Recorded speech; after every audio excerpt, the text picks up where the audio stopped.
Aquí tenemos el fibrocartílago interóseo que yo dije que dividía la cavidad articular en dos, una externo meniscal y otra menisco clavicular. Se fija por arriba del extremo superior de la clavícula y por abajo del primer cartílago costal y la costilla. Acá están los puntos de fijación de los diferentes ligamentos. Aquí tenemos el trapezoide, el conoide y el córaco clavicular medial. Y aquí tenemos el acrómio clavicular superior y inferior, y podemos observar que se encuentra cortado bisel, por un lado por la clavícula a expensas de la cara inferior y a nivel del acrómio a expensas de la cara superior. Esto no, solo algunas aclaraciones.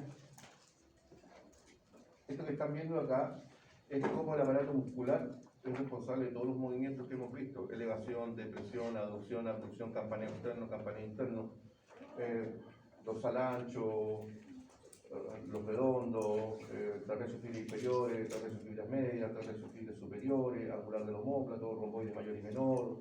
Este es uno que piño cierto, que ni siquiera les nombré, que se llama homoioide. Lo nombré en el laboratorio. Los movimientos de 15 centímetros de abducción de la escápula, la elevación de 10 a 12 centímetros, la depresión de 10 a 12 centímetros, el campaneo externo que puede llegar a ser hasta de 60 grados. Acá el fenómeno que les comentaba yo, que cuando se hace una retropulsión o retracción, el ángulo que forma el plano clavicular con respecto al plano escapular aumenta a 70 grados. ¿Quién es que se tensa? El conoide. Por el contrario, cuando se hace una antepulsión o protracción, lo que vemos es que el ángulo se reduce a 60 grados. ¿Y ahí quién lo frena? El trapezoide. Acá tenemos el rodete glenoideo, que ya lo habíamos comentado en su momento. Aquí vemos el ángulo de 130 grados, algunos libros hablan de 132 grados, ¿ya? 130, 132, 135, pero el promedio está en 132 grados. Y la razón de este ángulo cérvico diaficiario es justamente para garantizar de que la diáfisis del número penda al costado del tronco. ¿Ya? Sería fome andar caminando con los brazos así, ¿no es cierto? Pende al costado del tronco. Miren, pasa algo singular, que esto tienen que saberlo, el tendón proximal del bíceps braquial tiene dos tendones proximales, una porción larga, uno de la porción larga y otro de la porción corta. El de la porción larga es este que va por el fondo de la corredera bicipital o canal intertubercular, como lo van a encontrar en algunos libros, y se torna intracapsular, pero es extrasinovial, vale decir, entra dentro de la cápsula, pero la sinovial le hace un túnel, por lo tanto no está bañado por el líquido sinovial. Es un detalle importante, típica pregunta de prueba. Y ahí aparece la célula capsular, que yo hice una sola y mostraron dos. Y aquí tenemos los córaco-humerales en su fascículo troquiniano y troquiteriano, o usted lo va a encontrar en los libros según el Netter como tubérculo mayor y tubérculo menor. No sé si lo han leído así, pero es la misma cuestión, ¿ya? Y acá tenemos el ligamento humeral transverso, que convierte la corredera bicipital en un túnel. Aquí tenemos los supragleno suprahumeral, supragleno prehumeral y pregleno intrahumeral, y si usted no se quiere complicar la vida, gleno humeral superior, medio inferior. Listo, se acabó, la famosa Z. Aquí está el foramen oval de Westbrook y acá está el foramen de Rubier. Y aquí tenemos uno más raro que el ligamento córaco-glenoideo, este que va de la apófisis coracoide y que se difumina en la parte posterior de la cápsula articular. Y aquí tenemos el acromio, el córaco acromial o acromio coracoideo, que convierte la parte superior del espacio subacromial en la bóveda, en el techo, para que la cabeza no se luxe hacia arriba y hacia adelante. Un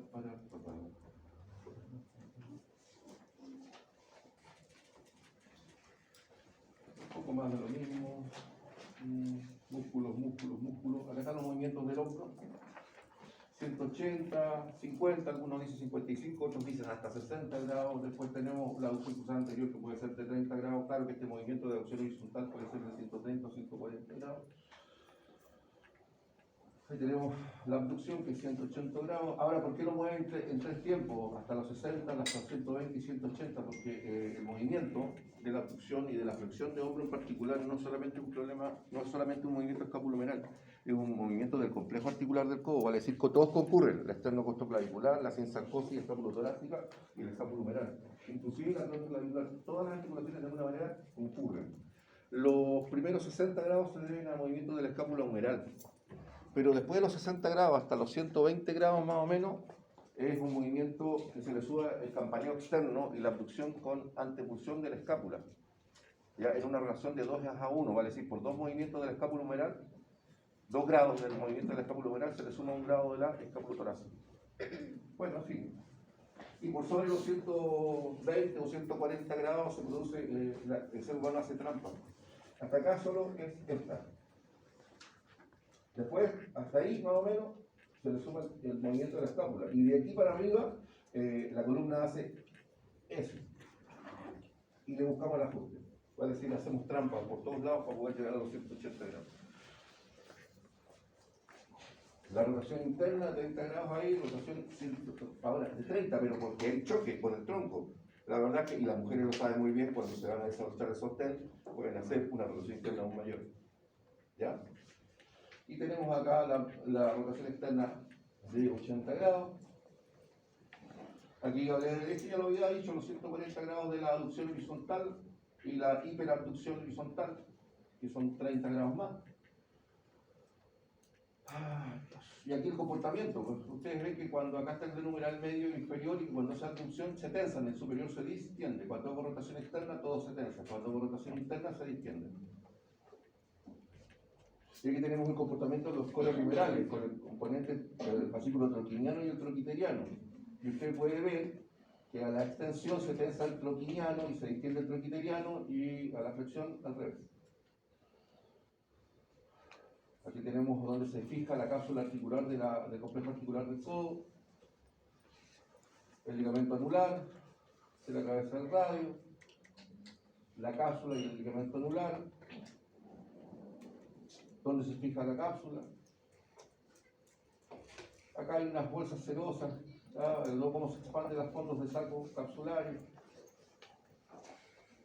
Ahí vemos el fondo de saco de la cápsula a nivel del cuello anatómico de la cabeza del radio. Aquí tenemos los ligamentos, ¿se acuerdan? Estos que están en el fascículo anterior, medio y posterior de Bardinet y el de Cooper, que también se los dibujé. No tan bonitos, sí, pero se los dibujé. Y aquí vemos los laterales, el fascículo anterior, medio y posterior. Y miren, al cortar el ligamento anular vemos ahí aparece el ligamento cuadrado de Nus, que también se los dibujé. Ahí está tensado, así que no puedo decir que no lo ven. Todo esto ustedes lo tienen en plataforma, yo se los subí, acá están los fascículos verticales, los húmeros humerales y los húmeros olecranianos mediales y laterales. Las flexiones de 145 grados, ahora de qué, esos 145, ¿a qué se lo debemos?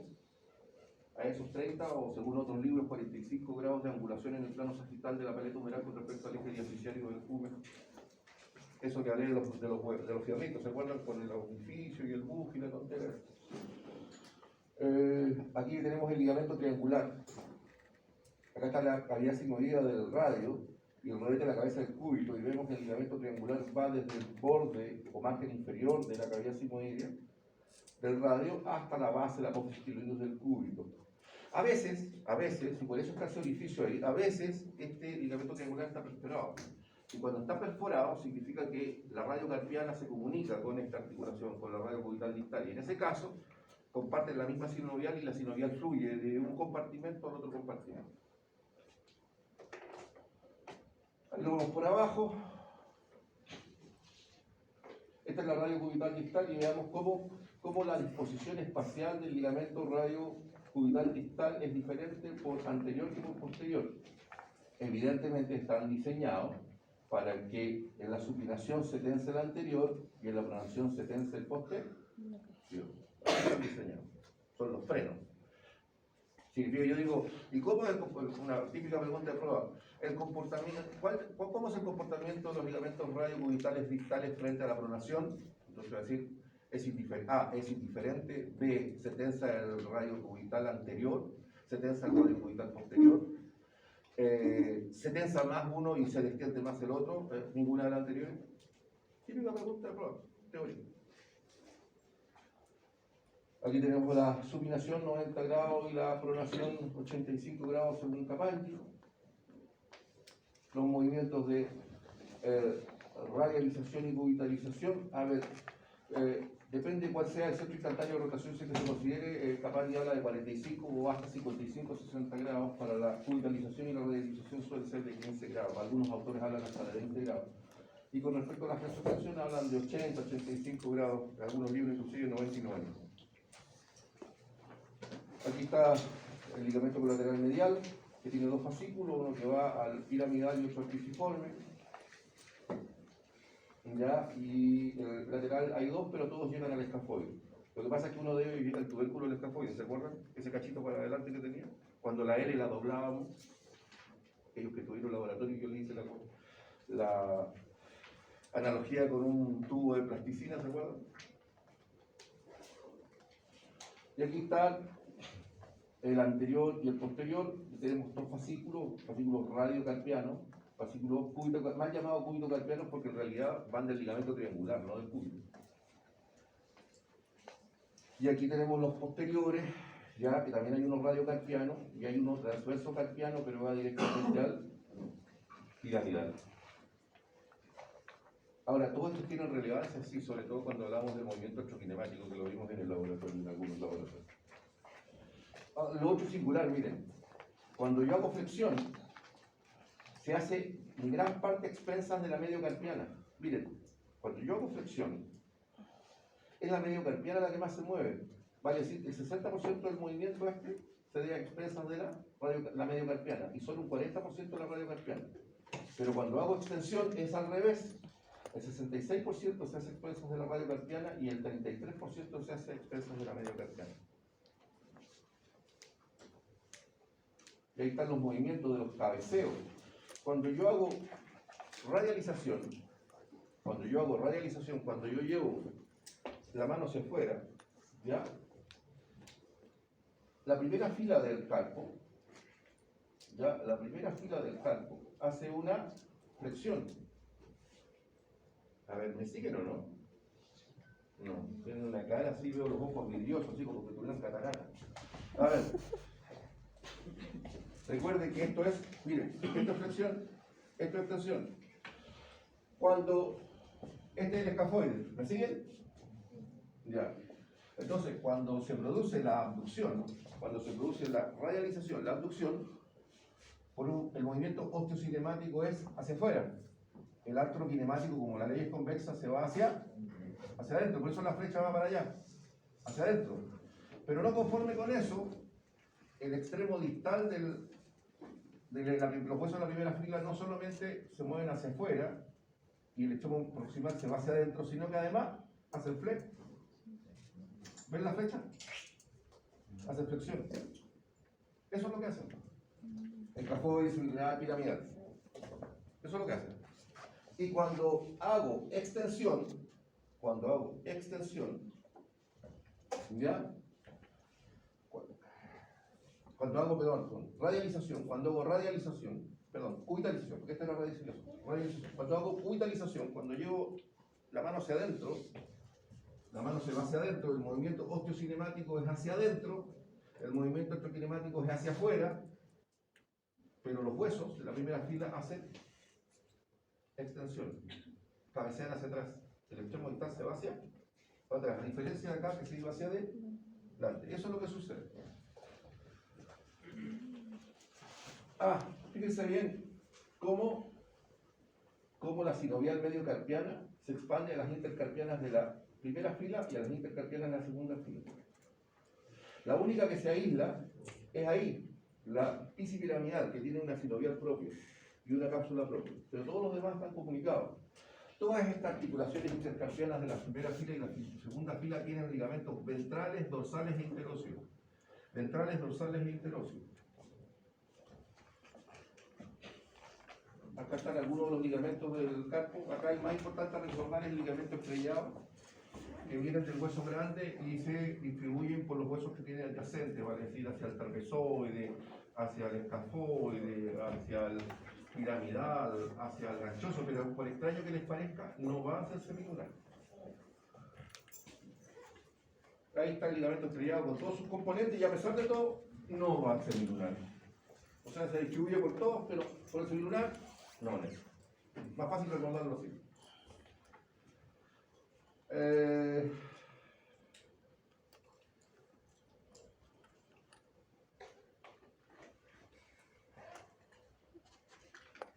Acá hacia distal podemos ver que las articulaciones carpo-metacarpianas tienen ligamentos dorsales y ventrales, pero tiene un interóseo. Tiene un interóseo que va de la cara, que no se ve en esta imagen, que va de la cara medial y lateral, medial del grande y lateral del ganchoso, y se mete por aquí y termina en la cara medial de la base del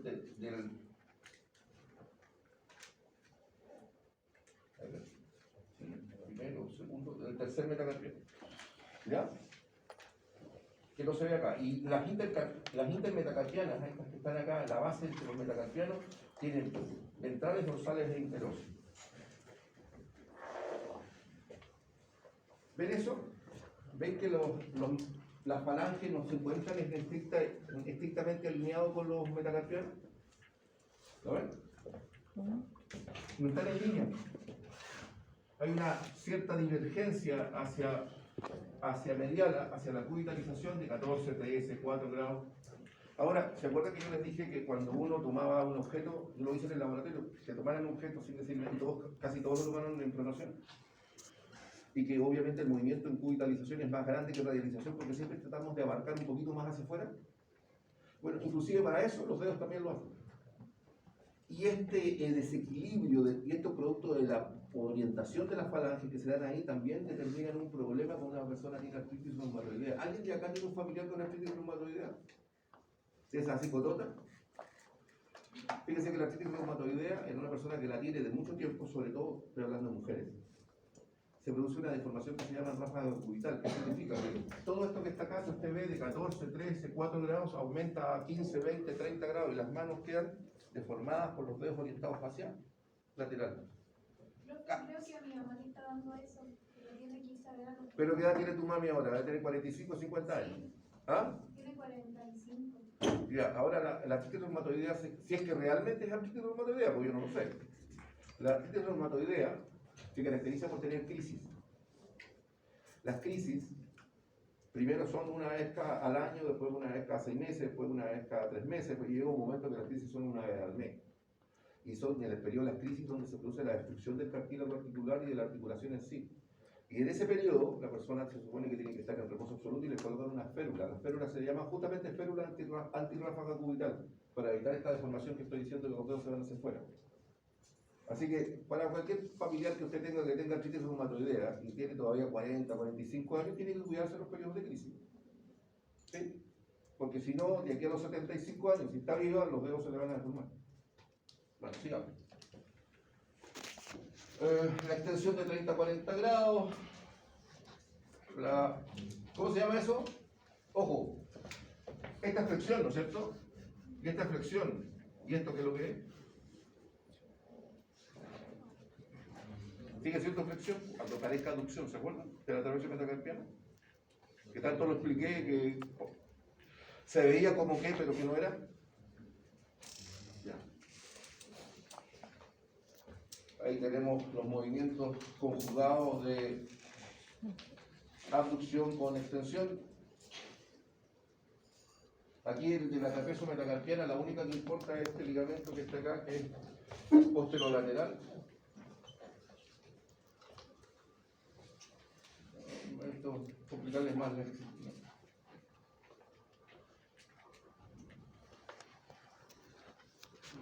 Les vamos a complicar mucho la existencia. Ya, un detalle.